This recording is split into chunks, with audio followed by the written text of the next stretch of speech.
much. We have Susan Corcoran. Is that correct? You got Perfect. I got it. And she's on today, and you'll be discussing with us how to, I guess, about real estate investing. Is that correct?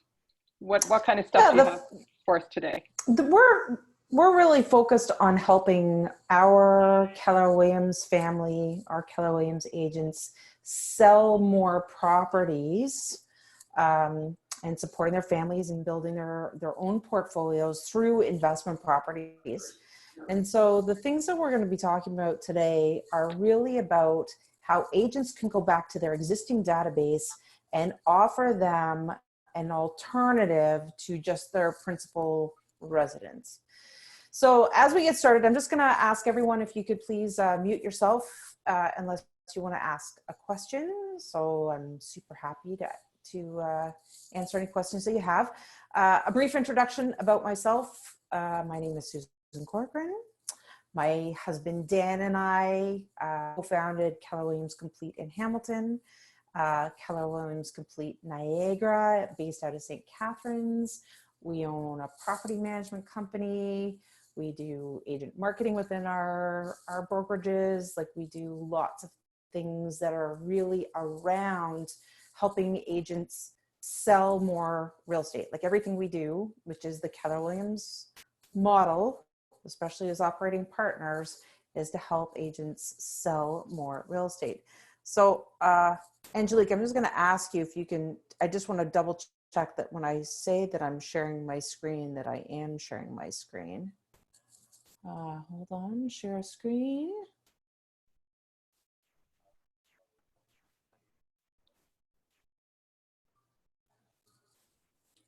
Are you seeing the screen now? Yep, beautiful. Excellent. All right, so we're gonna get started. I say that, I can't change slides.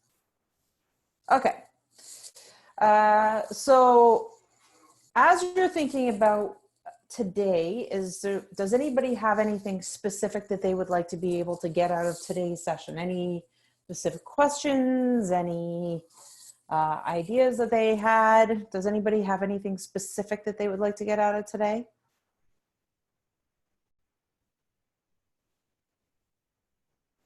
Okay, we're going to move along. I'm going to take silence as no questions. Okay, so today we're going to be talking about a number of different investment strategies that you can bring to your existing database, to your existing clients, to be able to have them either enter the real estate market as an investor, to maximize their legacy, their multi-generational wealth through these things.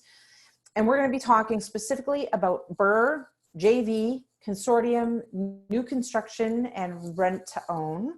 And I'll go through each one of those individually so that we can talk about them, each one of them in more detail. The financials and the math behind the business of being an investor and owning investment properties. Who is your perfect client? So you can think about who you're going to go and target to sell them an investment property and under what strategy you might sell them an investment property. How you bring value to the investor with a superhero dream team, and then getting started with an investor to go back into your database and create that possibility for people who maybe have kind of maybe only had it as a glimmer in their eye, but really get them engaged into being an investment property. So the BRRRR method, which is buy, renovate, rent, and refinance, is a very common strategy. And I'm just going to use Hamilton and Niagara as an example. I think because these cities were traditionally, a lot of cities in Hamilton and across the Niagara region were traditionally more blue collar originally. There's a lot of houses, and there's a lot of houses that needed some love and had lots of potential, and they were big houses. So I personally grew up in Toronto. I grew up in Etobicoke, and I lived at Bay and Bloor for a long time. And then Dan and I were at Danforth and Logan in Riverdale for, I don't know, say 17 years before we moved to Hamilton. To me, there's a lot of houses in Hamilton in particular that are very Riverdale-ish, very, you know, big century homes, even like the annex. So it makes real good sense in some of these areas to be able to buy a big old house, renovate it, and then flip it into a rental unit with much higher rents than what you may have gotten before. City by city, Hamilton's like super loosey-goosey about building permits, about what you can do. There are advantages to different areas as you're looking for the right BRRRR strategy for a client. You want to make sure that you understand what their risk tolerance is, because there's lots of different options in here. So we talked about creativity. And when we come back to the beginning of this, it's really about doing a needs analysis with a client about, you know, how comfortable do they feel, right? So there are BRRRR strategies where really you're buying, cleaning up a property, paint, maybe some new flooring, like not a lot. Maybe, you know, maybe you're looking at a couple of grand per unit. Then you can rent them, get current market rents, which you're gonna need to be able to refinance, and then refinancing at 20 to 25% down. That is the typical BRRRR, but there's all these little nuances to this. So when you're looking at the BRRRR, the things that get you money in terms of being able to get top rent and top tenants for that matter is bathrooms, kitchens, paint, floor, and in-suite laundry. Because you really just, anytime you don't have in-suite laundry, that's kind of a deal in terms of the type of tenant that you're going to attract. And I want you to think about the typical tenant, because I think most of us rented before we got into, you know, as we left our parents' house, we rented before we ended up buying our first house, is that millennials and that generation want new, clean, renovated spaces and are prepared to pay for that, quite honestly. The thing about renovations is that you're never going to live there. So only renovate the things that are going to give you money. There's no need for high-end finishes. There's no need for any extra amount of money. You're really looking for things that make it clean and presentable. When you get ready to rent, you want to take great pictures. As soon as you finish the renovation, take pictures that you can reuse over and over and over again. When you go to find tenants, Facebook Marketplace, Zumper, MLS, if you're doing it yourself, you can still do Kijiji. The tenant screening process is your best bet. Like think about when you're doing career visioning or you're hiring somebody, spend your time on the screening process, on the credit check, and have a very comprehensive lease that holds the tenant accountable for any damage to the property, and that they know exactly what they're paying for in terms of negligence to the property. And then once you get all those things in place, you can start cash flowing. Refinance. So there's a couple of things that you can do, right? So when you go back to the beginning, it says you can buy cash, renovate, rent, and then refinance, and then you're going to a bank. It's easiest if you have somebody who has cash that you're only refinancing once, because then you could probably get your money back out in, 90, 120 days. If they don't have enough money to buy the house cash and renovate, then what you would do is you'd find a 1-year mortgage, and then they wouldn't get their money back out for 1 year. Now, the other thing that you can do with a BRRRR is you can also do a joint venture. So joint venture is when more than one person owns the house, usually 2 entities. So you could buy a joint venture with a family member, or conversely for you as realtors is set up the joint venture where you're finding the house, you are managing the renovations, and that you are going to be a 50-50 partner. or a percentage of a partner in a BRRRR through sweat equity as opposed to putting in any of your own cash. That's done a lot in Hamilton, by the way. There are a couple of agents out of our Hamilton office that specialize in joint venture. We'll come back to that, but there's lots of options there. Any questions about BRRRR before we move along? All right, no news is no news. Joint venture. Here's a very unique opportunity for real estate agents to become investment owners without using any of their own money. And here's how it works. They have the money as the investor and you're the expert. They have the down payment and the money for the renos, and you find the house and you oversee the renos, right? So you are doing a lot of the work in terms of time and experience, and they are the money. With the refinance, they get 100% of their money back out. You're going to find the tenant and manage the property, or manage the property manager, or however that you see that working. They are hands off and you are hands on. They own 50% and you own 50%. Now, we get a lot of questions about this because it's like, why would somebody give you 50% of a house, right? Why would they be a 50-50 partner with you? Well, technically, though they put the money in initially, they got the money back. And by the time you go to refinance, you kind of both have no money in it, right? Because everybody got their money back out. So that is why you're a 50% owner of an investment property. The other thing is they probably couldn't have done it without you. They wouldn't have had the time, the expertise, wouldn't have been able to buy right, because there's things that you do as a realtor that other people can't do. So there's lots of advantages to finding people with money that would get into something like this, where they really just didn't want to have anything to do with it other than basically loan the joint venture money for the down payment and the renovations, and then they get everything back. It's really just a short-term loan. Any questions about joint venture? I have a question, Susan. Yeah. So how do you find the investors?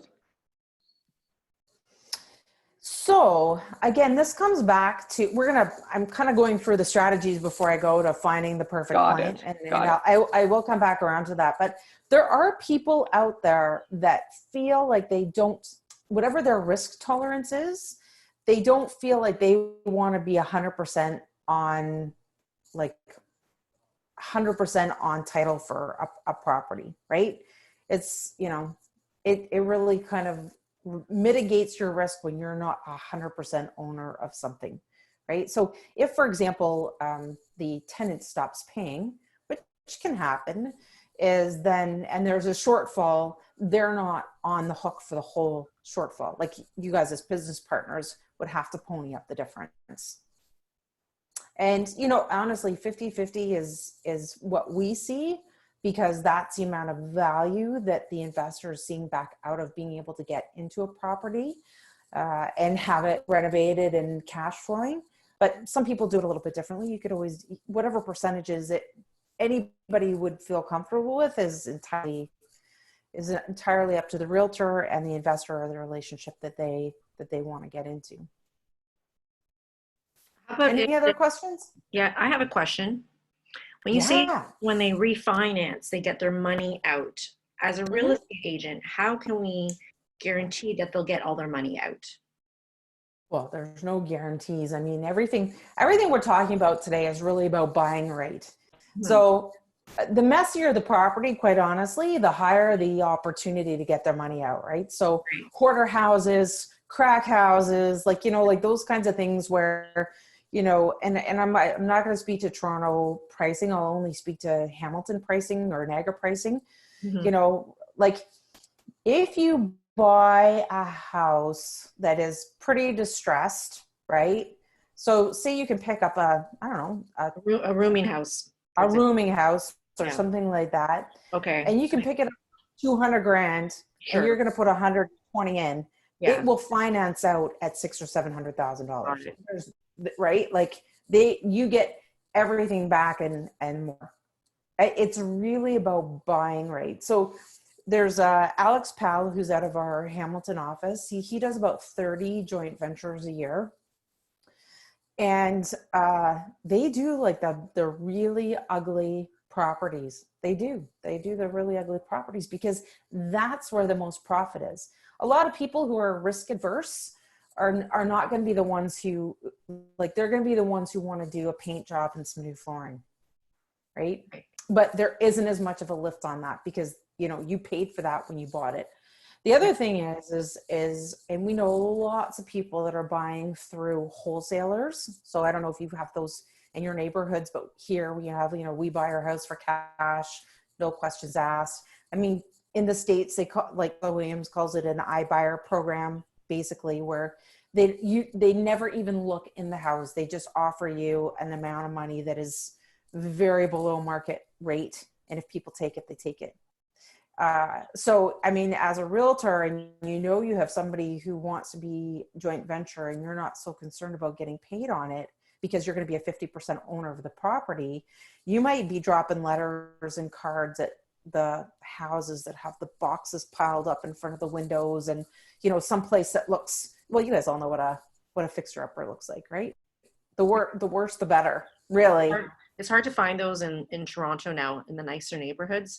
You sort of have to go a little bit further out in the grungier. And then at that point, even though you fix them up, which is great, still it's all about location.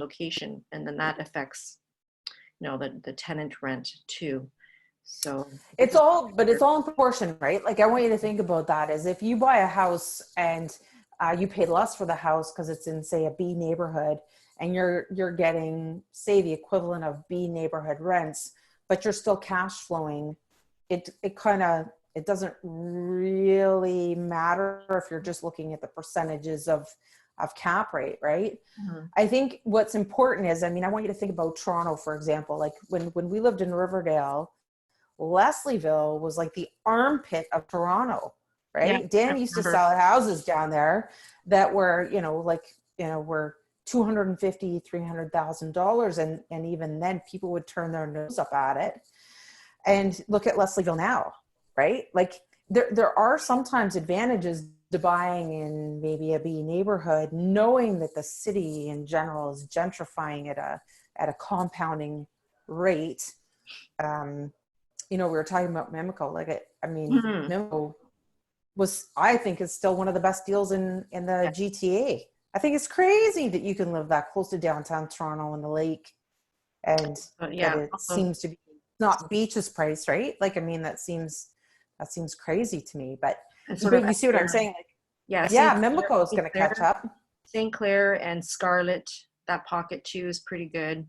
Mimico is still affordable. It's true. Yeah. And they have nowhere to go but up.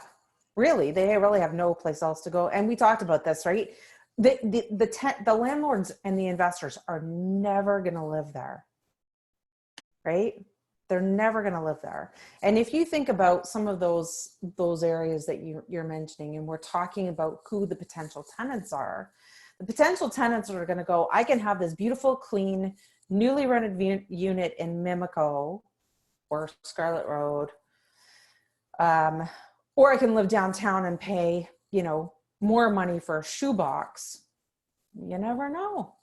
They may take a B neighborhood over having smaller space, right? Yeah, I mean, you have to look at every property individually.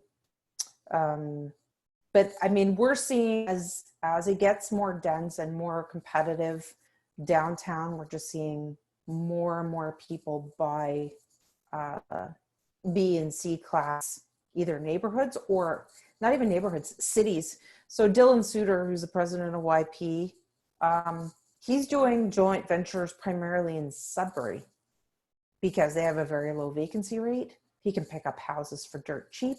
He can get them renovated and he can get them rented. I was on a landlord tenant webinar this week, and I think it's Nova Scotia, has less than a 1% vacancy rate. And she says they have 60 to 100 applicants for every property. And you can honestly, you can still buy a house out in like rural Nova Scotia for $25,000. You can buy it on your credit card. Seriously, if you have a $25,000 limit, you could buy a house on your credit card, right? So, you know, it's all those things. Now, obviously, if you buy a $25,000 house, you know, it's not appreciating like it might in some of the other cities, Yeah. but there are lots and lots of opportunities. And some people may say, because I think Ontario is probably one of the toughest provinces where the landlord tenant board favors more on the side of the tenant than they do on the side of the landlord. But other provinces, I mean, Alberta right now, for example, is still doing evictions. I mean, you know, they're not really messing around too much. But I think it's just interesting about what you believe and then what they believe, and kind of opening it up to all of the other possibilities. And some of this also comes down to budget, right? So if you have somebody who says, I have $1 million, well, really, Bob's your uncle, right? Like, I mean, that's awesome. But if you have somebody who says, my mortgage is due, I can take $300,000 when I refinance my house because the interest rates are amazing. I can refinance my house right now and take out $300,000. What can I get for $300,000? Right? That's where you either go to like a Mimico because they get more for their money. Hamilton, St. Catharines, you can practically buy a house for cash in St. Catharines, which is, you know, a surprisingly stable employment base. You know, there's lots of other things that your investors can look at, especially if they, I mean, the more money they have, the more opportunity they have, quite honestly. But if they don't have a lot of money, how do you help them do that? Any other questions? Yeah, what are your thoughts on places north of the city? We have some agents here from Barrie and surrounding areas, and I've noticed some investors that have been looking in the Aurelia area. Oh yeah. What's the average price point in Aurelia? In Aurelia, maybe somebody can speak to that. I'm trying to think. It varies. The average price is probably about 400,000, 500,000 tops. Yeah. 400 grand is like a magic number, I think. Under, you know, that 400 and under is just a magic place to be, right? I want you to think of everybody who lives in Toronto. Do you remember when a house was $400,000 in Toronto and everybody was having heart attacks that was the top of the market, right? Mm-hmm.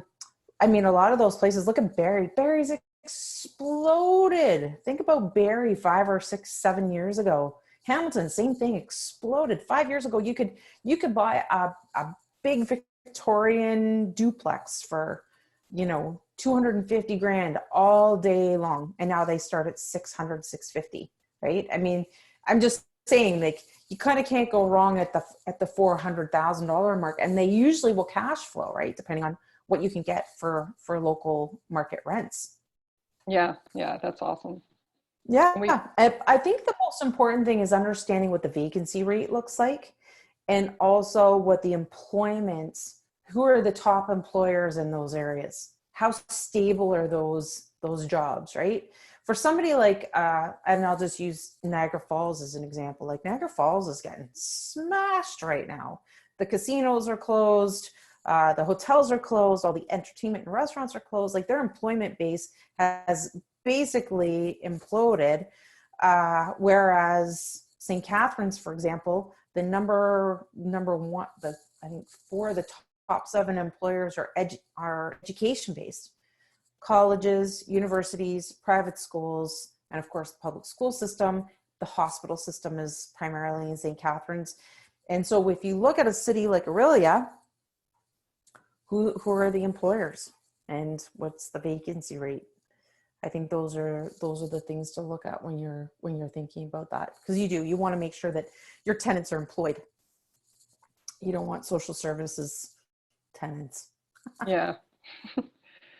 There was a question in the chat, maybe you could speak to. It was, how do you get Sure. access to other province listings? So do you have investors that are out of province?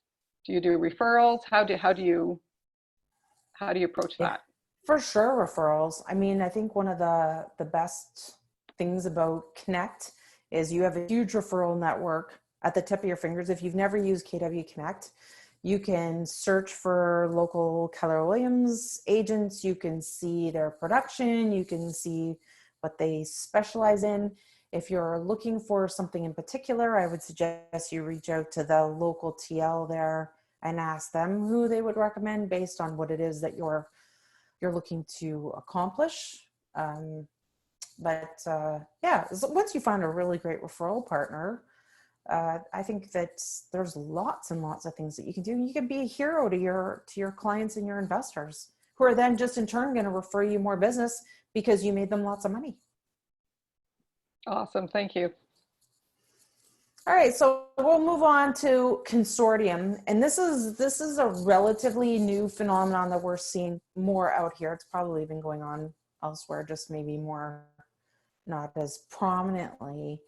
Is that the Consortium model is basically a buying group, and the buying group is a cash buying group that allows multiple people to enter into investment property ownership without having to have all the risk or all the money upfront themselves.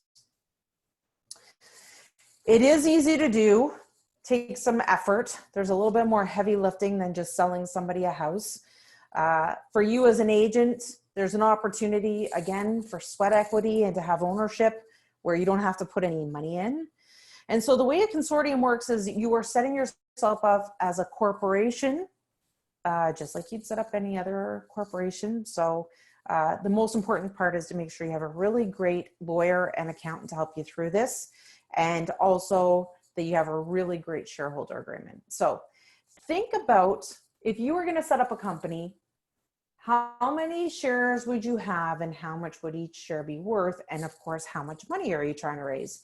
So say, for example, you're trying to raise $1 million, then you may have 10 shares at $100,000 each. There's your $1 million, right?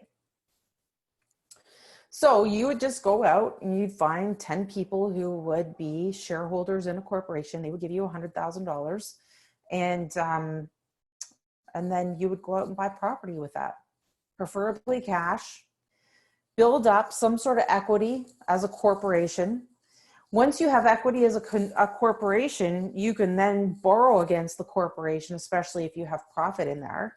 And you just keep those same shareholders. When you have more money, you could do a dividend, or you go out and buy another investment property.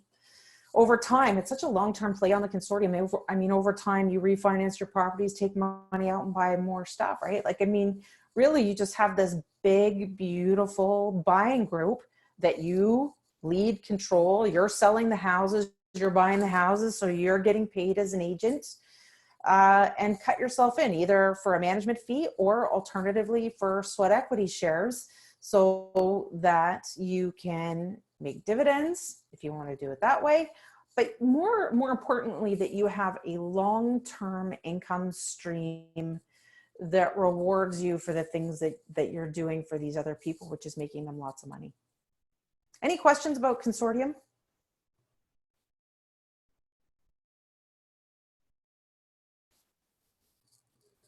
All right.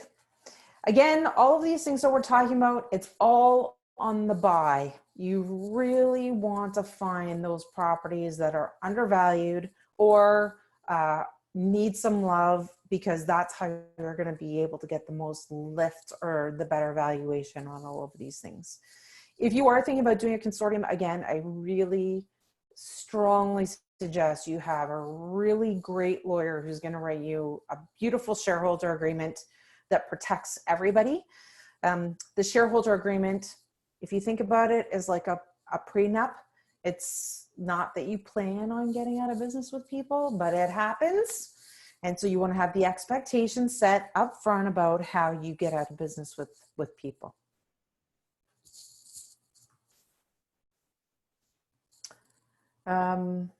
We talked about that. Yeah. All right, new construction. Sorry, go Sorry, ahead. just before you go on to that, there was a question in the chat. Yeah. What is the criteria for selecting shareholders for the consortium? Well, certainly money would be the first one, about people who have money. I think the criteria is about finding somebody for the consortium is really, I mean, we talk about this, if you ever taken career visioning, it's always about the who, right? Like, who do you want to be in business with? Do you trust them? Do you like them? Do you think that they're honorable? Do you think that they're great communicators, and that if things aren't going to go smoothly, that you're going to be able to have great conversations with them to be able to work through stuff? I think that you're the leader in the consortium, and that it's important that you as a leader set the expectations, both in the shareholder agreement, but you could also do like you do with the ALC, is you could have a shareholder covenant, right? About, you know, how you work through things and such. And you can design a shareholder agreement that you, as the president and secretary, have 51% voting rights. You can also do it that they have Class B shares, which means they have no voting rights. You can do all sorts of stuff so that they are the passive investor and really you're controlling the consortium. I think, you know, everybody can probably look through their lives and think about the great relationships they've had and the relationships that didn't work out. And I don't know, really think about the people that you have great relationships with and you want to continue to have great relationships with.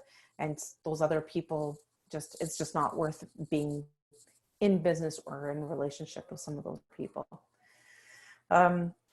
You know, I think when you think about a consortium, and this is your first one, is that you really, you want to probably be overly selective, because every time you start something new, there's things you learn the easy way and things you learn the hard way.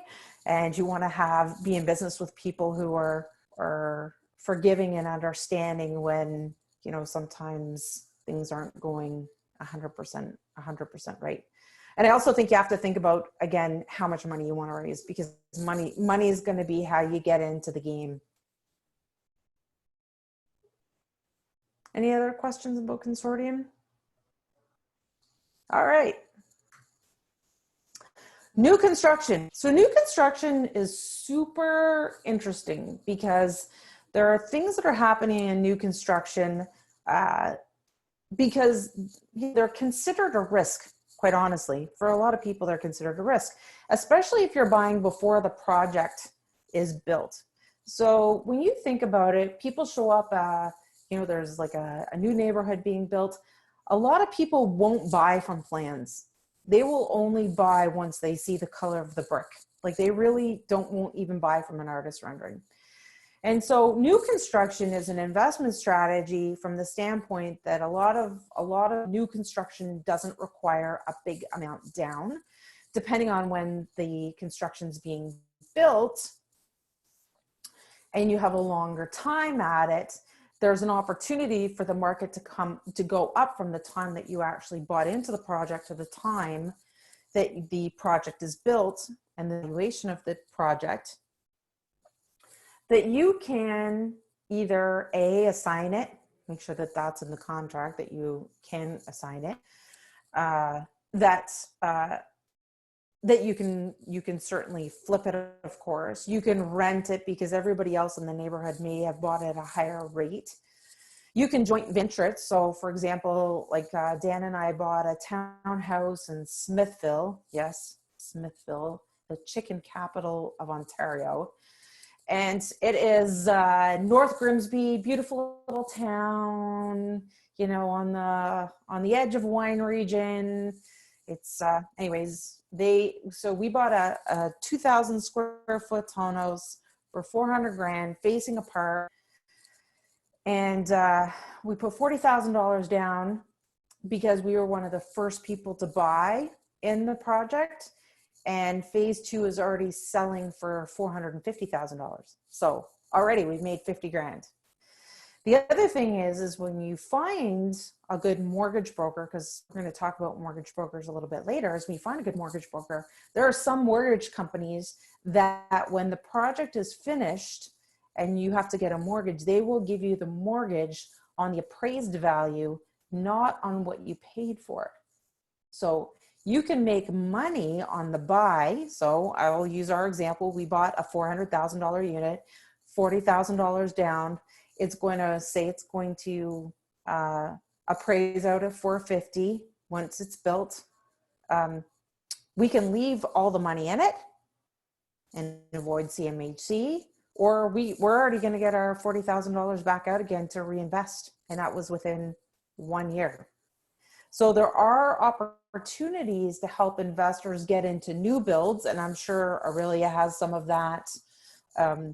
We're seeing more, quite honestly, more new construction in kind of some of the outlying areas of established cities, to be able to jump in early and make your money on the buy. So you can see, you can do rent to own. That's another strategy we're going to talk about a little bit later on. You could buy a new build, quite honestly, under a consortium. So in our case, if you had 4 people that had $10,000 each, right? They own a quarter now of a townhouse. That's an option. For you as a realtor, though, you want to find builders that are cooperating with agents so that you get paid. You want to make sure that you understand the math around the neighborhood about if it'll carry in cash flow. Again, if you assign it, so you make money when you sell it to your first buyer. If you need to assign it, that you have the right to assign it and make money when you sell it to somebody else. And again, making sure you have a really good mortgage agent who's going to help your investor maximize their initial down payment. Any questions on new construction?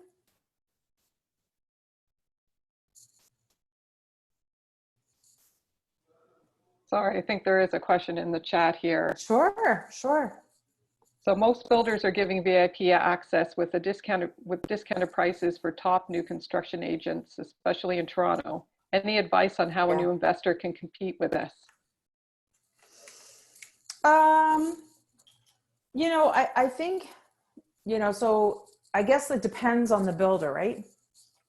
So the builder is looking for, just like we do as realtors, right? Like you're always looking for your high referral clients, like you reward your high referral clients. I think that, I mean, really it's always about relationships. I mean, we always say that the currency of real estate is relationships, is to find a way to ingratiate yourself with a builder that you really want to get in tight with, and come to them with a business plan about how you can move into that VIP program and ask them to give you a shot. I don't know. I think builders are business people too, right? I mean, anytime you can present a valid business case for people to get in on that stuff, I think that would probably be the path I would suggest. But I mean, I don't know if there's anybody else in the group that has ideas on that. It's so hard to do this over Zoom. It's so much easier in person. Yes, it is. You can see the whites of their eyes.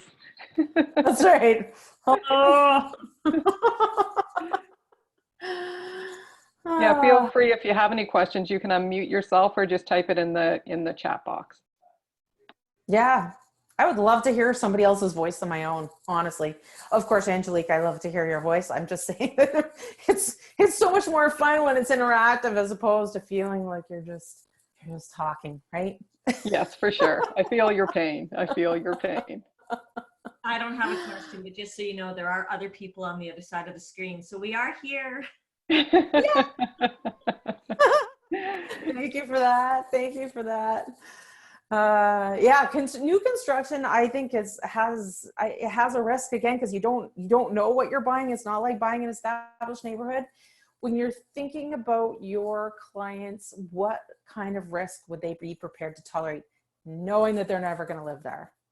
I also think that what's interesting is, you know, the single family home as an investment versus a multifamily home as an investment. And so if you think about new construction as being primarily single family, there's lots of things as a landlord that are much easier for you. They pay all the utilities, they shovel the snow, they're taking care of the property, right? Like those kinds of things that you can put into a lease. When you're dealing in a multi-unit environment, the landlord's responsible for the snow for sure. It's so hard to get around that. And there are rules around that you should be aware of.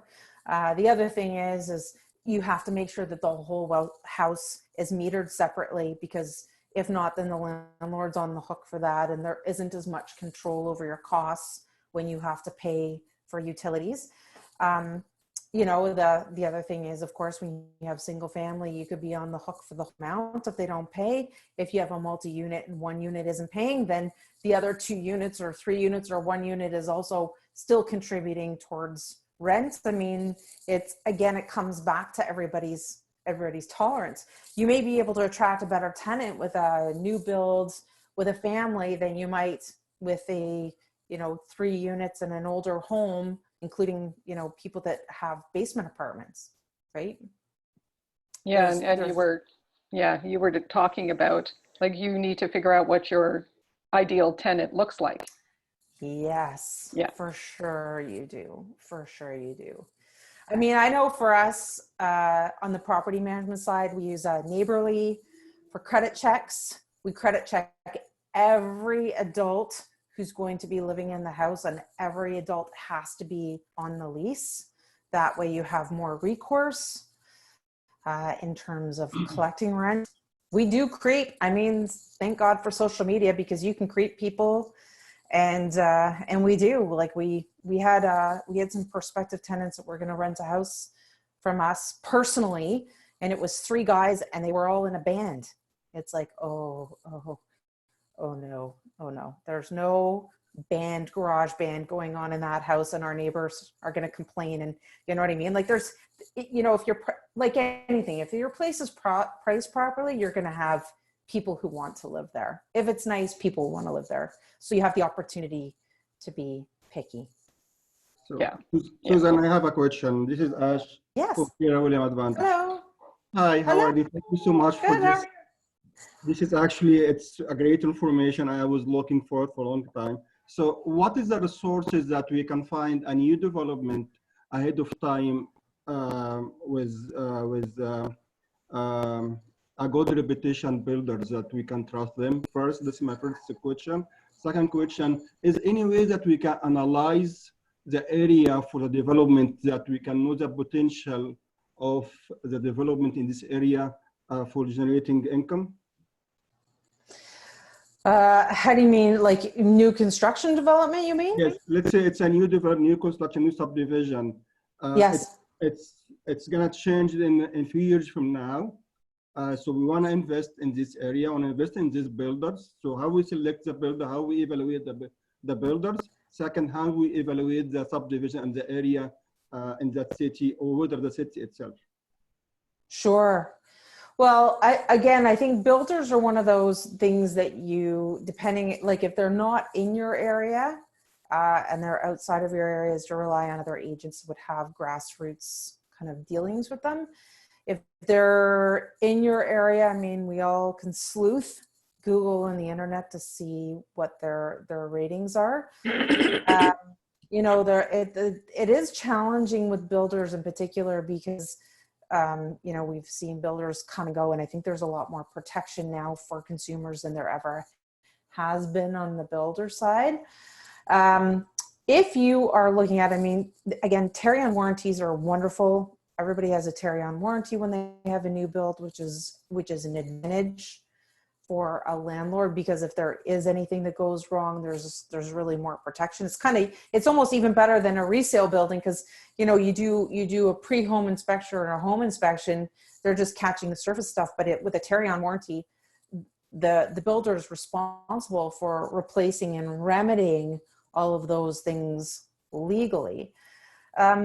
you know, I think that some of these big builders that have these big projects, most of them are in the repeat business because they have done a good job. When you're looking for a site, you know, it's, I think anytime you're seeing new neighborhoods go up there, more neighborhoods, there's, there obviously must be some interest because builders keep going there. I mean, we chose Smithville because of the builder. We didn't choose Smithville because of Smithville. Smithville's just it's a commuter town to Hamilton or St. Catharines or Grimsby. It's, you know, there's no crime, you know, like you want to look at the neighborhoods like you would look at any other neighborhood. I'm not sure if I answered your question or not. Yes, you answered. Thank you so much. Yeah, and then, I mean, you guys know, like the condo builders downtown, who has a good reputation, who doesn't have a good reputation, who has good contracts, like who has good contracts with, you know, that are favorable towards the buyer or favorable towards the builder, and, you know, those things. I think it's, I guess we all have to always do our reference checks, right? Tenants, builders. Do you use any? Sorry, do you use any kind of websites for that? Do you have any online access for any websites for new development? I don't. I can ask around, but I don't in particular. Even when we have been looking personally for new construction, it's almost like you have to pick a city and then Google new construction. It's interesting that there isn't really a way to go and look kind of generically across either regions, or you have to go to the builder site and see what they've come up with. It does take quite a bit of kind of time to find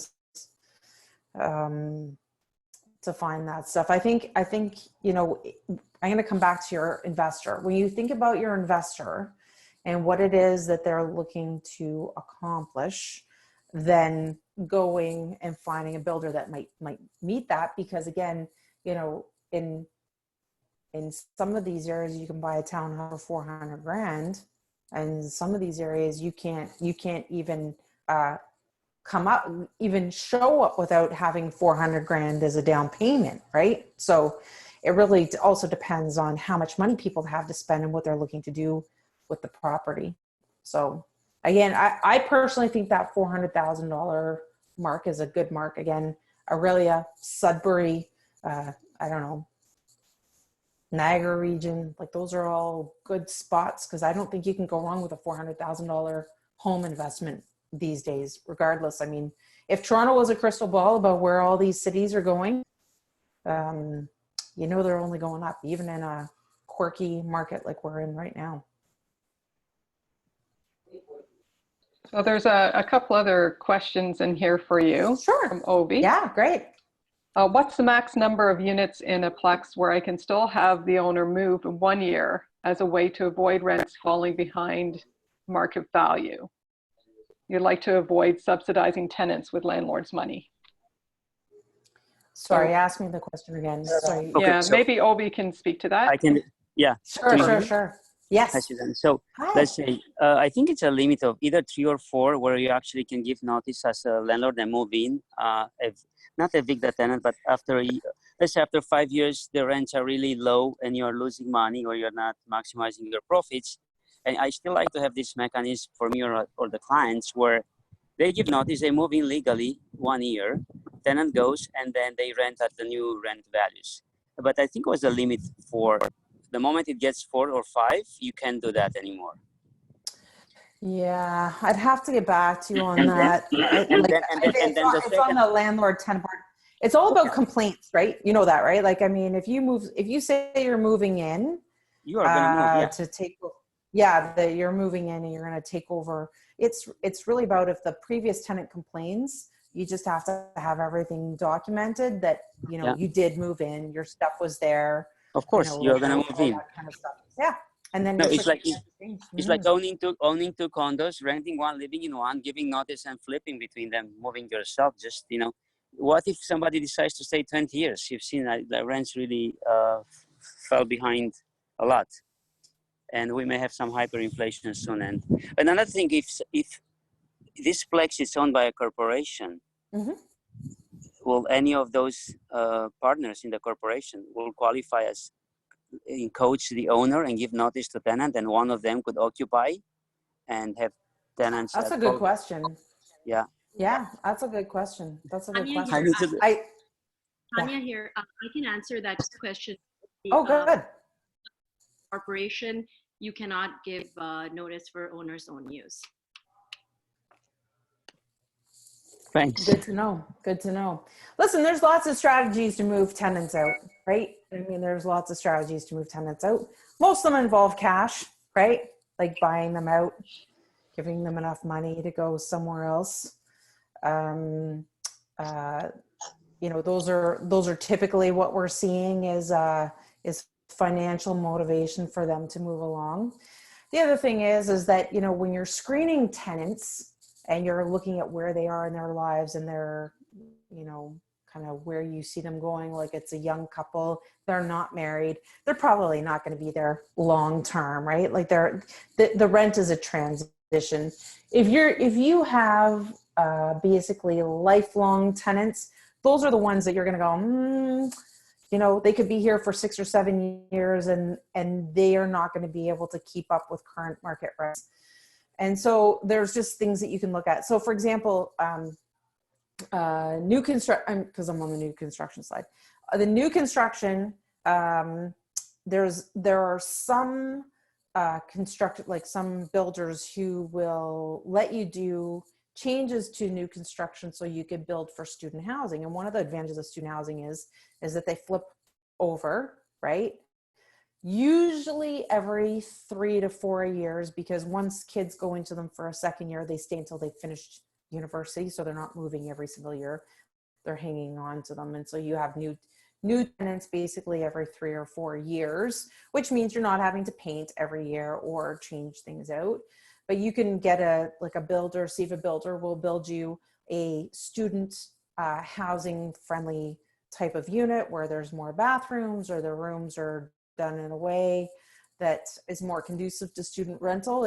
And so, you know, again, same thing, students, right? If you have a condo and you know that they're going to Ryerson and they're probably only going to be in the city for, you know, through the duration of their university, then hopefully they'll move along. But, you know, you're always trying to find tenants that are going to stay long enough that it's not a hassle to refill the unit and not too long where they push their rent falls so far behind current market rents. The other thing, just because we're going to move into this next topic, is rent to own. So say, for example, you have a tenant that is paying below market rent and you're trying to figure out how to get them out, is helping them understand what their options are for their own home ownership. Okay. So I think I have this. So you as the real estate agent, you're going to take this tenant who could be a potential buyer, and you are going to help them find a place that they will own in the long run. But basically they're going to do rent to own, and you're going to help them find their next perfect place, whether it's a condo, whether it's a house, it doesn't really matter. It's an alternate financing option. So say, for example, you have a tenant in a condo and they're paying, you know, say $3,000 a month, and really the current market value is about $4,000 a month. And they're like, this is good, I'm happy, I'm going to stay here. But they may not know that they can actually become their own landlord or their own property owner or their own condo owner. So rent to own is a super interesting financing strategy. So the rent to own, basically, they go and buy a house, or you help them find a house, or you help them find a condo. The 3 criteria for rent to own is they don't have enough of a down payment.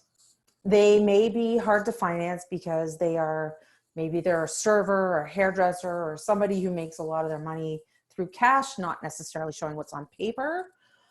Could be somebody whose credit score is a little funky, could be somebody newly divorced, somebody who's gone through some sort of financial hardship.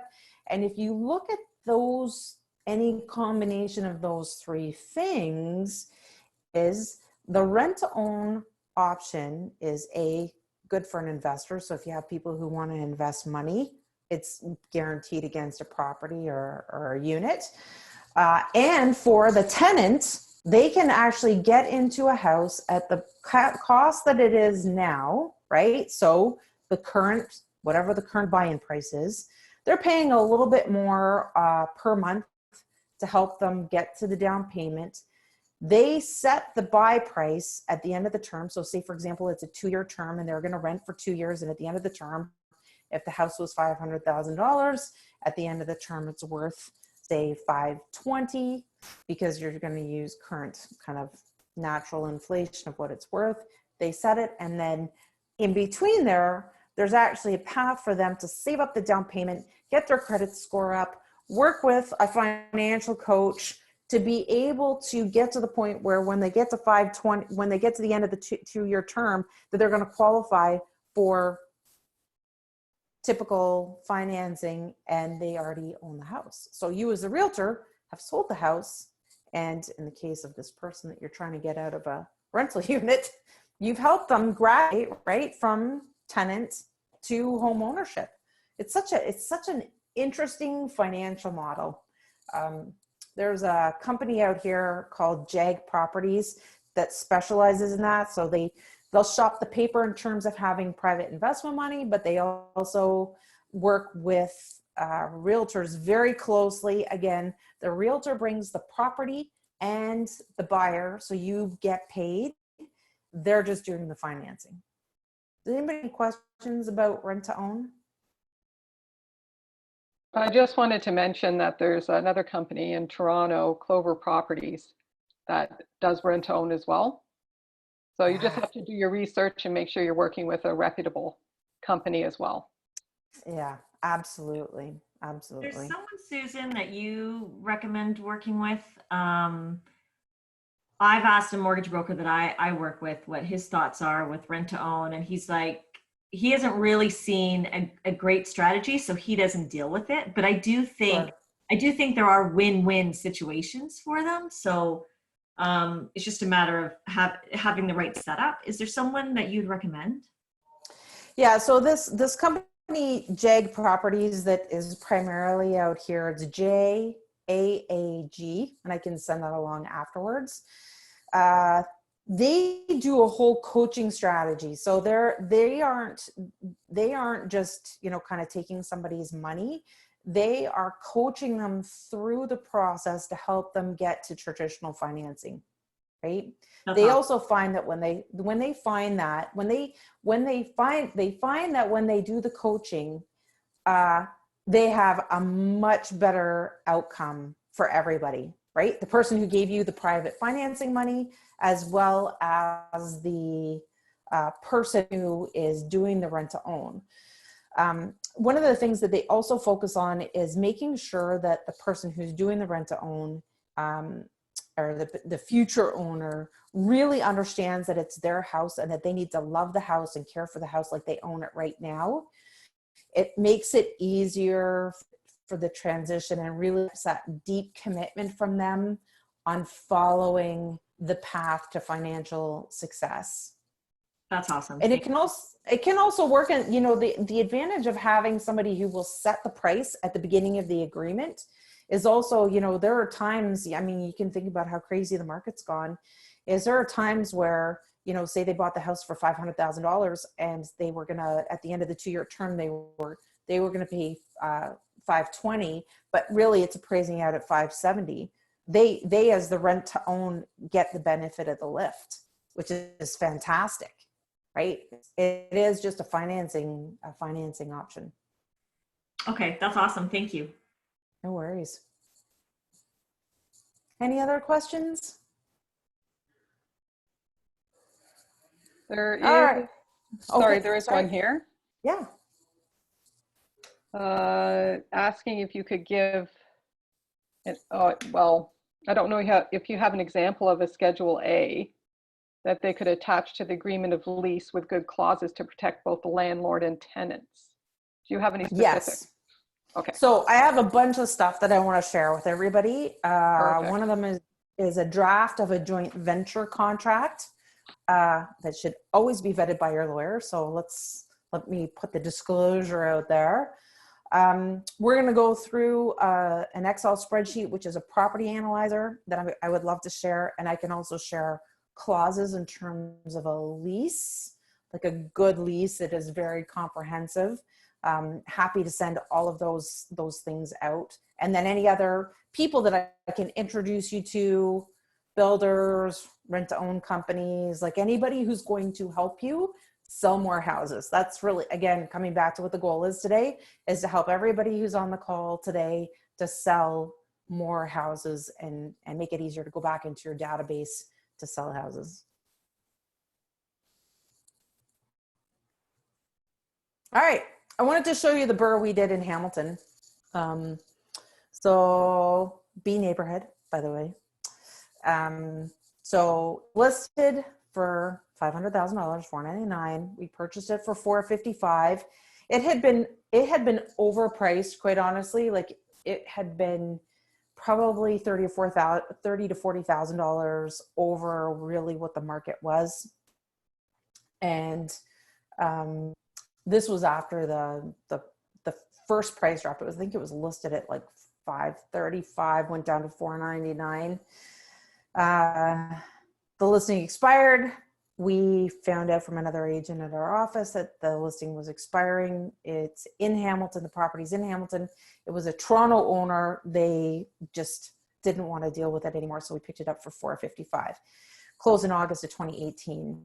So the main floor unit is a 1-bedroom. Second floor unit was kind of like a 1-bedroom plus a loft, and we moved some stuff around. The basement, you probably could have put a unit in there. We just didn't feel that we wanted a basement tenant, quite honestly. It's kind of not worth, at the time, like a basement unit in Hamilton was like $600, and it wasn't worth the cost of the reno or the potential tenant that we would have gotten for that. We put $80,000 in.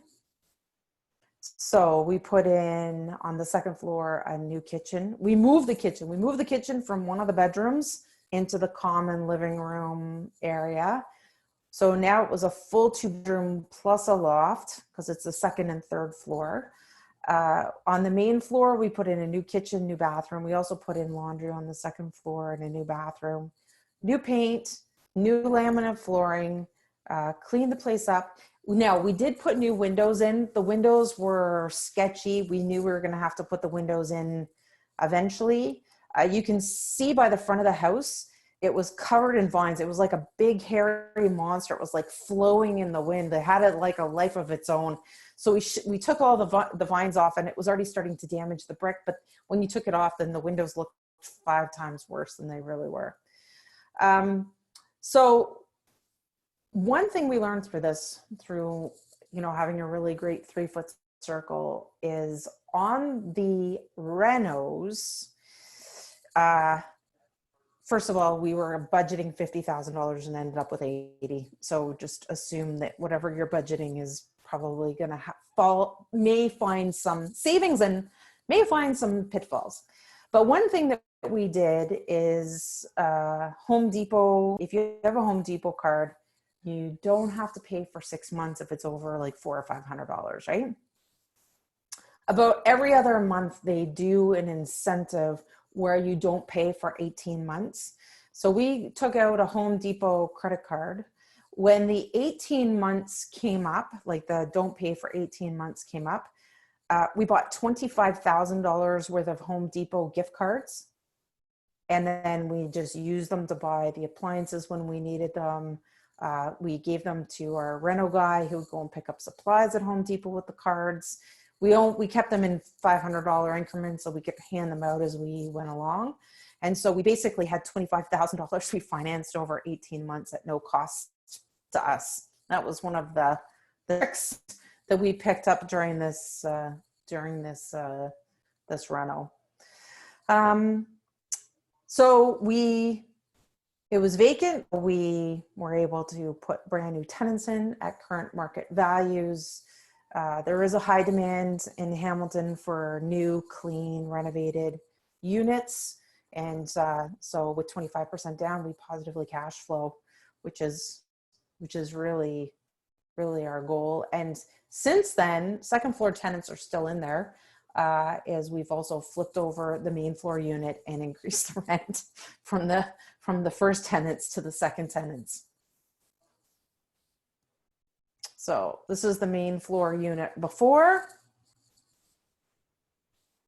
You can see older kitchen. The kitchen, you can see the far left two pictures is the inside of the kitchen, and then you can see the from the porch or from the back deck, they had bricked up the window, which was insane. It looked like a little prison window. Somebody had bricked up the window. The backyard, the weeds were as high as my waist. It was like a big jungle back there. And it was just full of clutter and junk. So this is after. So we put in a new kitchen, new appliances, a dishwasher. Again, you want good tenants, you have to put in a dishwasher.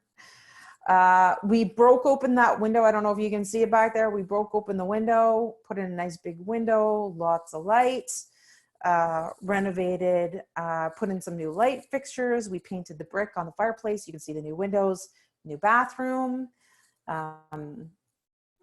The second floor unit, one of the bedrooms, as I mentioned, was a kitchen. It was dark, dark, dark. That's the second living room. There's Dan. There's Dan on the loft there. This is the after pictures. So again, paint, flooring. We moved the kitchen into that living room area. What you can't see there is that it opens from the second floor to the third floor. It's all open over the living room kitchen there. It's quite nice. We put pot lights in the loft space. Again, new windows, in-suite laundry.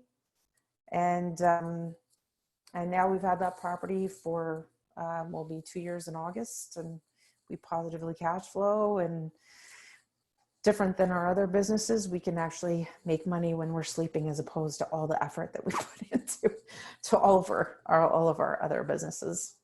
Any questions about the BRRRR on Holton? There was a question, I can't remember. Let me just see if I can find it here. Oh, this has to do with co-owners without shareholders agreements. So if they can't agree or one faces financial difficulty, what end results or exit plans have you seen? Okay, so regardless of whether you have a shareholder agreement, you should always have a partnership agreement, even if it's just an agreement, not written or sanctioned necessarily by a lawyer. It should be if you're financially engaging with somebody. Again, most of us don't get married thinking we're going to get divorced, but think about how often that ends up happening. And whatever your agreement is with somebody that you're getting into business with, it should be written down. So one of the things that you can do if you're writing an agreement and you're thinking that you're going to get out of business, or they're in some sort of financial hardship, or they want to be bought out, is under what terms that you think that the buyout should happen. So first right of refusal for you, and then how are you going to do the valuation on the property? So, and who's going to pay for the valuation? There's a lot of moving parts around that. If anybody has anything specific, we should probably have a one-off conversation around what that looks like, because there's a lot of nuances to all of that. When you're talking about, I mean, I want you to think about the nicest people that you know, that when things go sideways on a buy or sell of their own house, that they turn into like some horrible, horrible person, because they're under a tremendous amount of stress, and we're usually talking about money, right? And it doesn't always be the best in people. So if you're going to do any sort of financial partnership with anybody, you really want to have the expectations about how you get into business and how you get out of business very clearly documented. For you too, if you want to get out of business with them too, right? Yep, that's great. Thanks for making that clear. All right, investment properties. I want you to think about going into your existing database and being able to say to people, I want to help you build multi-generational wealth through real estate investment.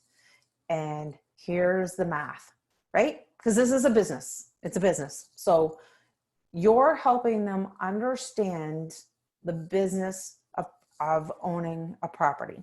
So this is an Excel spreadsheet. I can send it to you. If you email me, I will send, I'm happy to send it to you. So you can see in the green, you enter the purchase price, you figure out how much money you're gonna have down, right? If you're gonna have CMHC or not. Most banks want a minimum of 20% down when you are buying an investment property. If you're thinking about the financing side of it, you're not buying cash. Down payment, you're going to enter roughly how many, if there's any renovations, cleanup that you have to do. You're going to include the, sorry, I have my glasses on, I still can't read that. Okay, so you're going to look at the rents, either the current rents, if there's tenants in there, or what the current market rents would be if the property is vacant, who's paying for utilities, what the property tax is. One of the things that somebody mentioned to me is that there isn't the Toronto double tax in here, right? The double land transfer tax. So just keep that in mind when you're using the spreadsheet, because it only has one one land transfer tax in here. And then what you're going to figure out is, what does the property actually cash flow for? So on this one, when we worked through all the numbers, it cash flowed, again, I still can't even read that, $21. Okay. Now on a good property, and you know it's in an area that's appreciating, the cash flow may or may not be super important to you. If the cash flow is low, and you can see here you had to put in a lot of money in immediate repairs, you know it's going to cash flow for more, you know, when you're not having to put money into the property for so long. So if you find that the property doesn't cash flow when the units are vacant, you know you're going to have to go back and get more money, or charge extra for things like parking or anything extra you think is going to be able to raise the amount of money coming in here. Now, what this doesn't take into consideration is that when you have an investment property, you have a whole bunch of tax write-offs, right? Which include property management, utilities, repairs, any of those things. So even this is just a guide. It's not necessarily the whole financial picture. Any questions about the property analyzer? It literally takes 3 minutes to fill this out and come up with a number. Like, honestly, it's so fast. I suggest you save it as a PDF and just send it out. We don't typically hand this out to kind of like any old investor. If you have people that are your favorites that really understand investing, then feel free to share it with them. But I think that if you are looking to attract investors to your database, through your database, being able to take a property and show them the math behind it will help you take the fear out of it when they actually see the numbers. Yeah, that's great. That's really awesome. When you are dealing with your accountant, right, there is a T776, which is all of your tax deductions when you are running an investment property. So you want to be aware. Again, I would think about this as a business. If you ran any other business, you're going to have write-offs, right? You're going to be able to write off things against your business. And these are some of them. So say, for example, like not on a consortium, because in a consortium, you're filing corporate taxes. But certainly for individuals and JVs, you're going to be able to get write-offs on all of these things. All right, so here is the typical questions and answers that we get. How much money do you need? Typically 20 to 25%. That's to get traditional financing. Sorry, something popped up on my screen here. Do you need to have positive cash flow? The answer is no. No, you don't need to have positive cash flow. And I'll tell you why, because if you were buying a property in Toronto and you were paying $2 million for a triplex, it's probably not going to cash flow, right? I mean, it really depends on the market and the type of property that you're buying. However, negative cash flow, if it's within a certain kind of time period, has its advantages, right? Because you can buy somewhere where you know the traditional appreciation of property is 8%. And if you negatively cash flow, say a couple $100, the market's going to catch up with you. You're going to end up being able to make that back out when you're looking at your total ROI on a property over a longer period of time. The other thing is you may negatively cash flow a couple $100 because you have a tenant that's below market rent. And you know, as soon as that person moves out, you're going to pop back up into the positive cash flow area. So food for thought on that. Utilities or not, I think it's interesting because it depends on the property. Oops. Depends on the property. If you can separately meter, it makes sense to do that, or it doesn't cost you much to separately meter. I would do that. If you do not have separate meters, the tenants have a leg to stand to get you to pay for that, or are you paying for that? It's just one of those non-gray areas, though lots of landlords try and get away with having tenants pay a slush fund of utilities. And then we talked about cash flow versus ROI. So say, for example, you have a negative cash flow, you're losing $200 a month on a piece of property, but that's just short-term. Long-term, it's going to pay off for you because every year you're paying off the principal. You go to refinance, you're going to start to see that gap widen where you're going to make more and more money over time, because investment properties are a long-term game. Any questions on questions?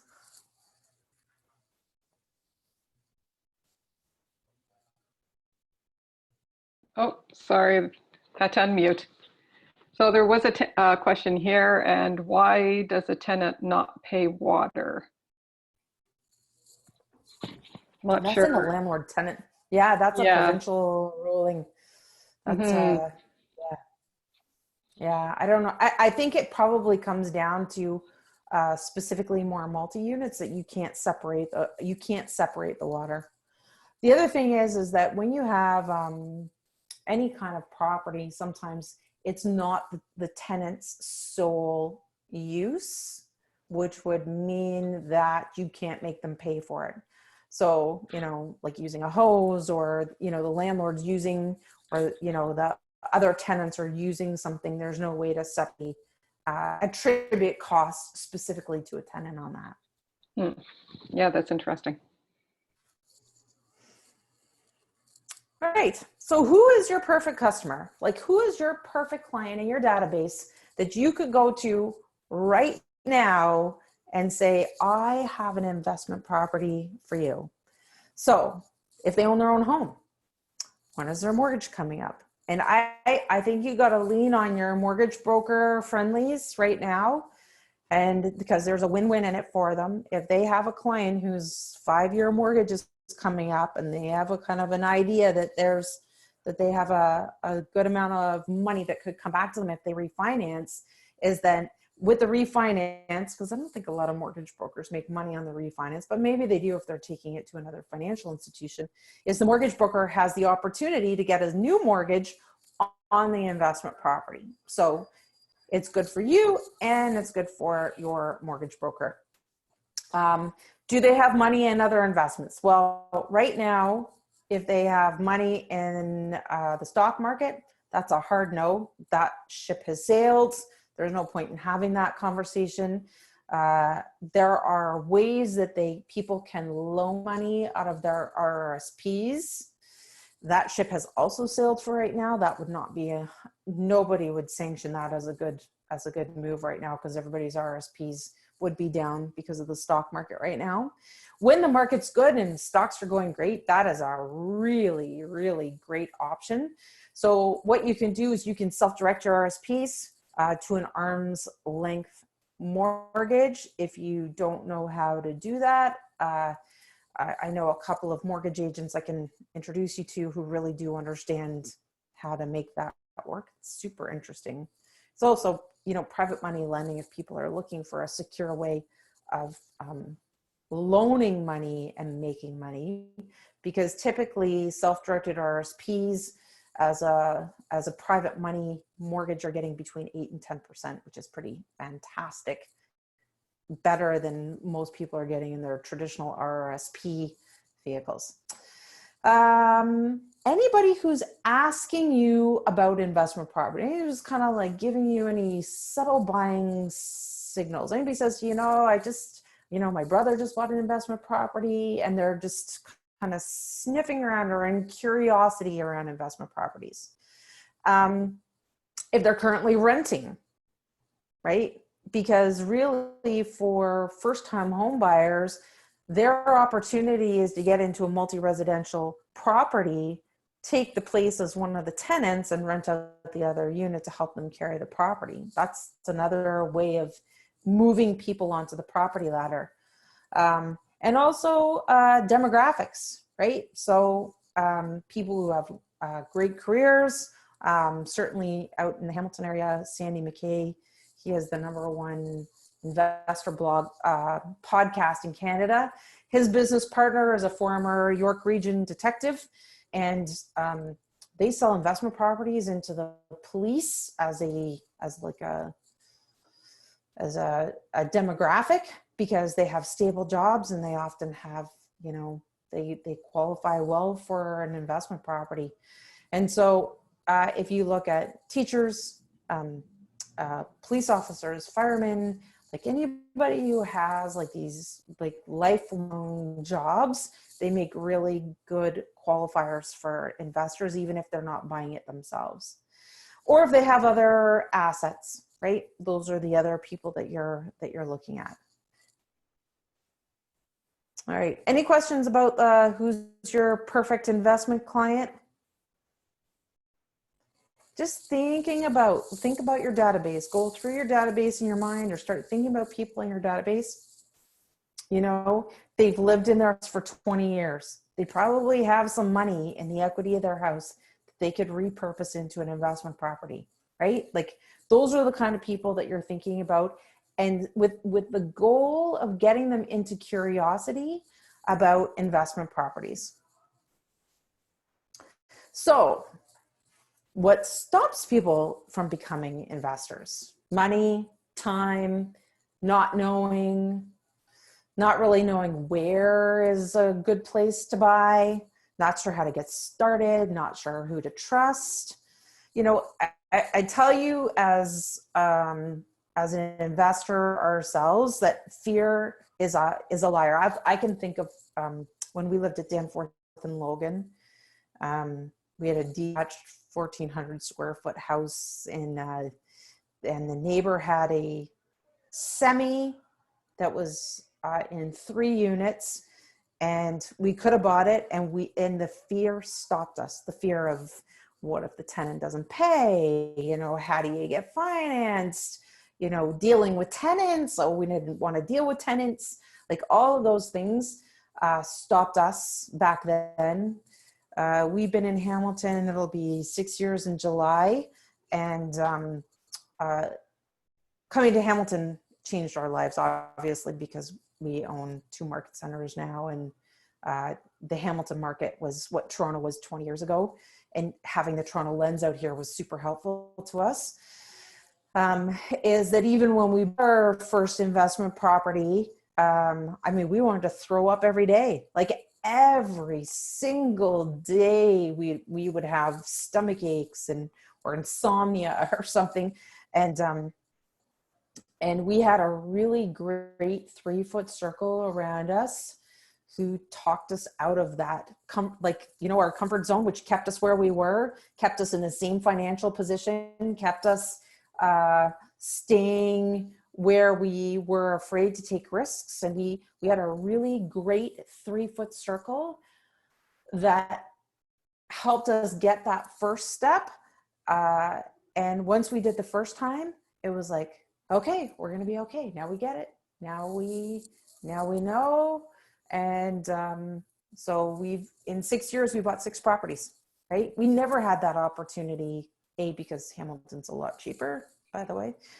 So is St. Catharines, Aurelia, and all these other markets, Oshawa, Pickering, like those kinds of things, is that when you're in an environment where people really want to help you, and this is who you are going to be for your clients as you get acclimatized and learn some of these things, is wow, what a great opportunity. What a great opportunity this is.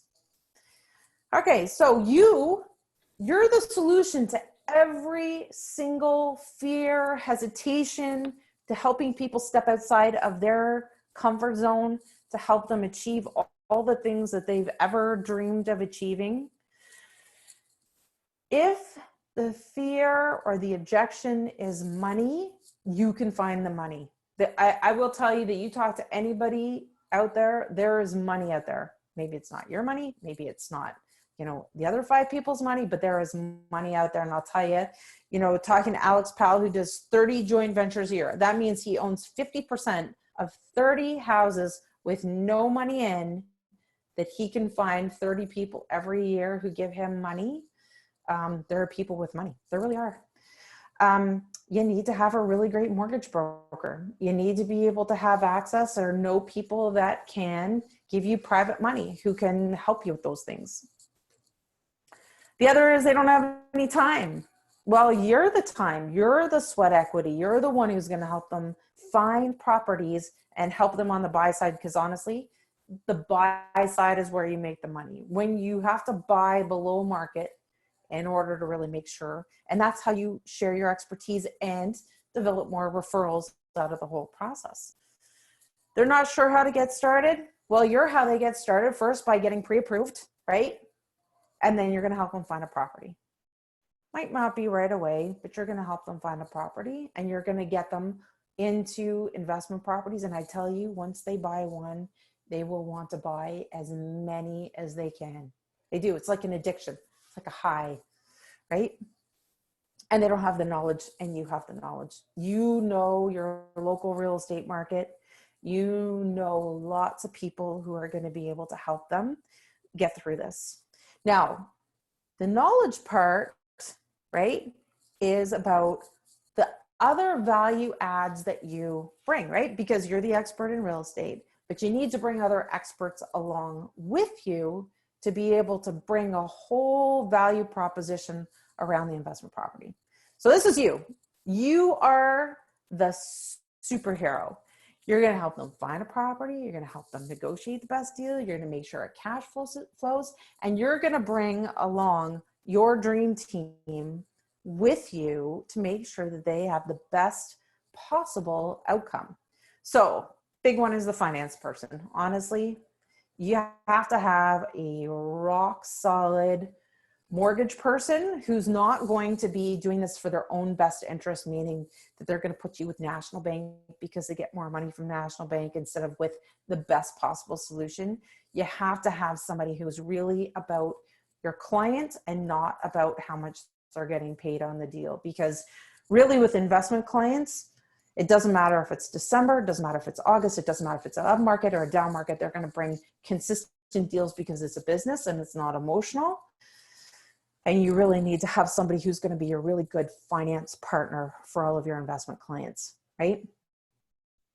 And they need to be able to understand investment properties, because I'll tell you, having been through this a number of times, there's a lot of financial institutions who don't understand investment properties or don't understand finances of things like JV or Consortium.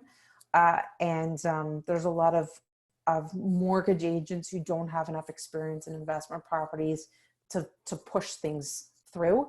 If you don't have a good mortgage person who does invest properties, I have a couple that I can introduce you to that know how to do that kind of stuff. All right, you're a renovation person, so you make your money on the lift, right? You're making your money on the valuation of the property if you're doing a BRRRR, or getting things that are going to get done to get you the highest market rents.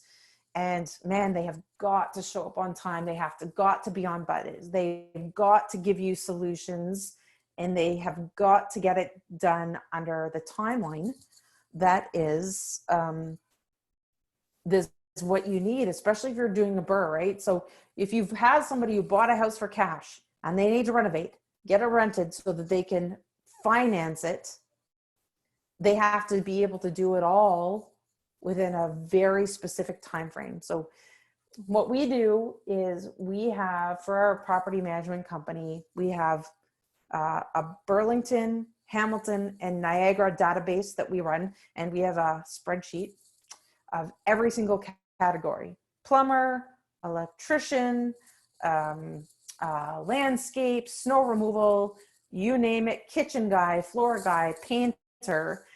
And for every area, we have 3 people in that list. Cleaners, 3 people in every single category. If somebody gets on the blacklist, and we have a blacklist spreadsheet as well, by the way,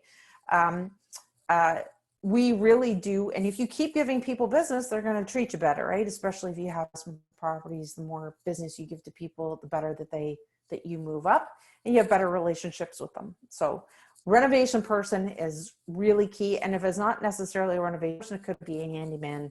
Like, I'm going to lump that in a generic term. Okay. This team are the ones that you're going to be able to say to your investor, I got you.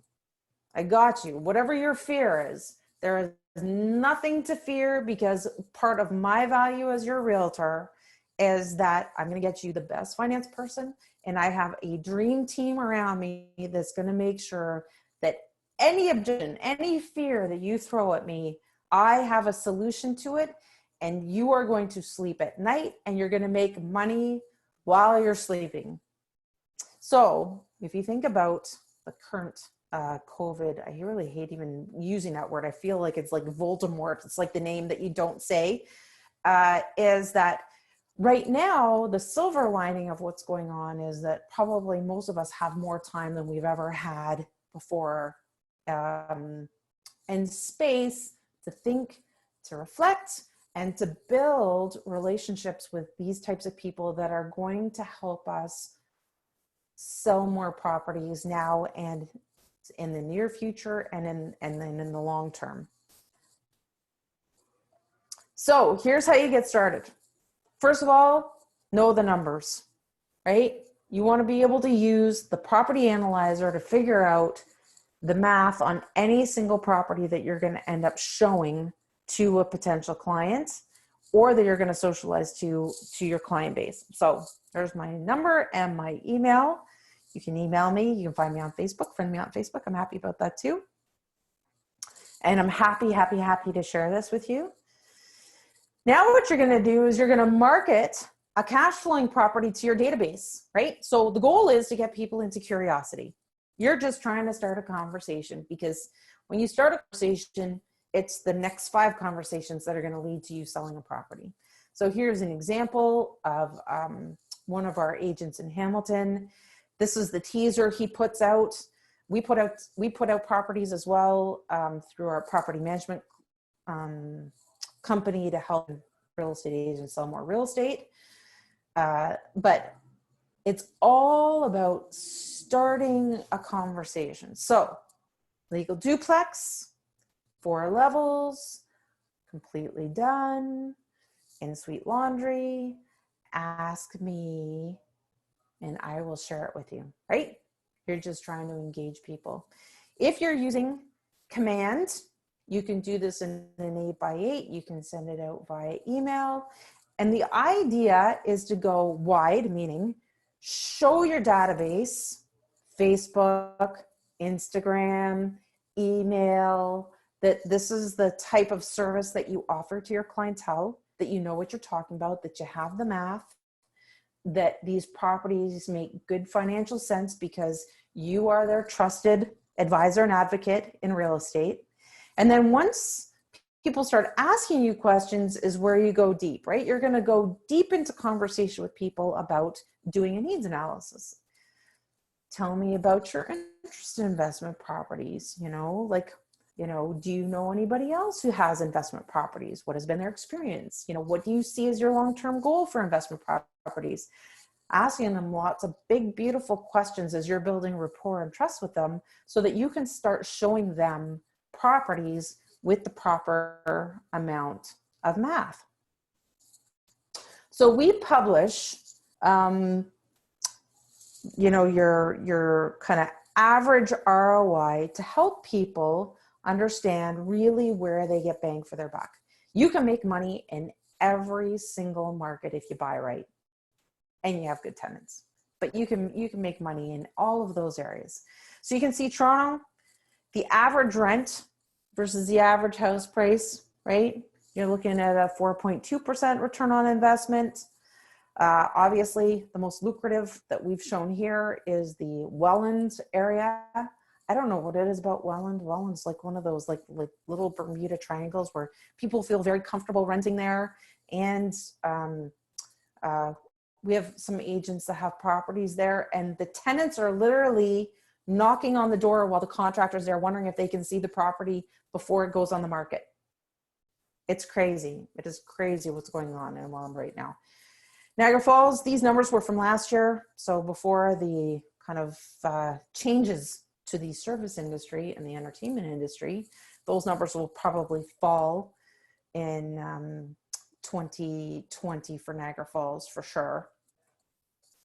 But you see cities like Hamilton and St. Catharines, again, really good, stable employment base, primarily government, long-term steady jobs. And you can also see what the average price is. So again, you can buy a house in Welland for 300 grand. How crazy is that? I find that crazy. I still find it crazy. And Welland is a good commuter town for Niagara Falls, St. Catharines, kind of like in the middle there. You can buy a duplex in St. Catharines for 376 grand. And look at the rents. The rents aren't really that low if you think about it. One of the things that we talk about, if you are going to look to your database to sell more houses within your existing database, is just to keep showing up for them.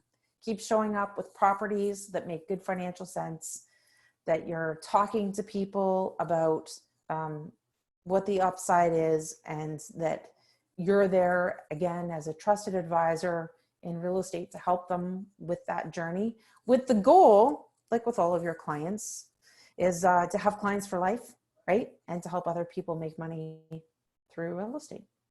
Any questions? I think all the questions have been answered. Okay. Yeah, that was just awesome. I loved it. What a great presentation. Thank you. That was great, Susan. Thank you so much. Yeah, thank you. Thank you for spending the time with me. Again, I want you to understand like that Dan and I have been the beneficiaries of lots of really great people helping us over the years. And we want to do the same thing for our whole KW family and beyond. If you have specific questions, call me, email me, don't message me on Facebook. I don't chat very often. And just reach out to me. Anybody you want me to introduce you to, I would be super happy to do that for you. Like, I really do believe that that we're all better together. And as we're going through this, you know, as real estate's taken, you know, a little bit of a pause, is that there are people out there who really have an interest in this, and they may want to take advantage of what they perceive as a dip in the market, right?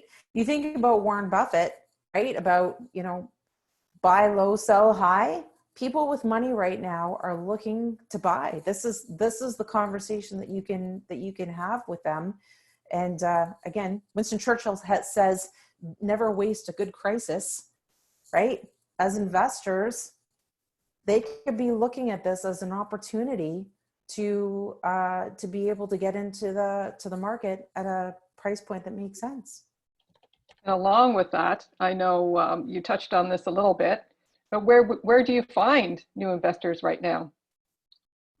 They're in your existing database. I would just be going into your existing database. And I think you really have to find whatever the hook is for them. That's why I'm saying, like, if you start consistently sharing investment properties through all of your big wide net, people are going to naturally bubble up to the top. And I think that will start the engine going if you don't already have it. If you have people that are investors that you are already known investors, is going and asking them, who else do you know? Like, you've been a successful investor. Who else do you know who's interested in invest is asking you questions about investments that I should maybe talk to? Who do you know that I should know, right? Going on the old bold script. Yep. Can I make a comment to that too, to add to that? Please. So I guess right now, one of the things that you could do to attract a new potential investor is that there's less competition. So, 6 months ago, you have maybe 3 or 4 people trying to put an offer at the same time on investment property. So I think this is a good time to, before it was also just difficult to even achieve property in Toronto. So right now, that could be sort of an attractive way to put it out there to people, in terms of buying an investment property. Yeah. A little bit cheaper in the moment. And down the road, I'm sure prices are going to go up, rents are going to go up again. And again, less competition. Spot on. Taking advantage of the current market. One other thing. Thank you so much, Susan. I'm turning my camera back on, but Dion Begg, do you know him? Yes, I do. Oh, his presentation at YP was fantastic. Mm-hmm. So he works closely with a lot of our agents in both locations, and he's tomorrow night hosting a client-focused version of that presentation for your clients to go onto Zoom and watch for free. So it's from the potential investor perspective. You could send them the invite and they can just pop on right from home, and it will basically speak to all what they need to know in looking at investment as an opportunity right now. So that's tomorrow evening. I think Dion is fantastic. I think he's a fantastic speaker. He's super engaging. He's super knowledgeable. And the math is irrefutable, right? Like, when the way that he lays it out and explains it really instills confidence in a lot of investors. He's going to make your job easier. Really, he is. You introduce people to Dion Begg. Out here, we have a lady by the name of Claire Drage. She's part of the Right Club. The Right Club is an investment club out this way. She's I don't know, the British female version of Dion. She's, again, an excellent speaker, very skilled in investment properties. And those types of people, if you look at your dream team, are going to make your job so much easier, so much easier. Yeah. So for those who want to invite their clients, if you go to kwevents.ca and you go to our KW Events Zoom link tab, you will scroll down and you will see the Zoom link information, Dion's flyer, and you can start right now by sending that invite out to your database. It's tomorrow evening at 6:30 p.m. Everyone's welcome, and they just click on a link to register, and then he's also going to do one for us in June. So once you go through Bold and you're ready to do another session like that, he'll do it again. Yeah, he's really good. He's really good. He also has a really comprehensive newsletter. If you sign up for his newsletter, he does lots of videos. They are also really great to repurpose to your investor client base, because again, it's just another voice that's not your own, that reinforces how safe, easy, and worthwhile real estate investing is. Sorry, Jamie Lee, you said go into the kwevents.ca, and then what was the second part about the Zoom? Oh, she's on mute. There's. Like, oh, okay, it's my first time on here. Well, I am. Yeah, so there's an online. kwevents.ca, and if you if you're on your phone, you might want to look at a desktop the way I'm explaining it. You can access it through your phone as well. I just don't know how to walk you through it. So kwevents.ca, KW Events Zoom Links is the tab at the top, and then you're going to scroll down and see real estate investing now and in the new normal. And there's a webinar event flyer with Dion's picture there. Okay. For tomorrow night, 6:30. Perfect. Thank you. No problem. Okay, well, thank you, everybody. Thank you very much for spending a spring Tuesday afternoon with me. And again, any questions, anybody I can introduce you to, anything I can do to help you sell more real estate, I'm super happy to have a conversation with you. All right. Great. Thank you, Susan. So Thank much. you, Angela. Really appreciate the Thank you, session. Jamie Lee. Thank Thank you. you. Have a great day, everybody. You too. Bye, Susan. Bye.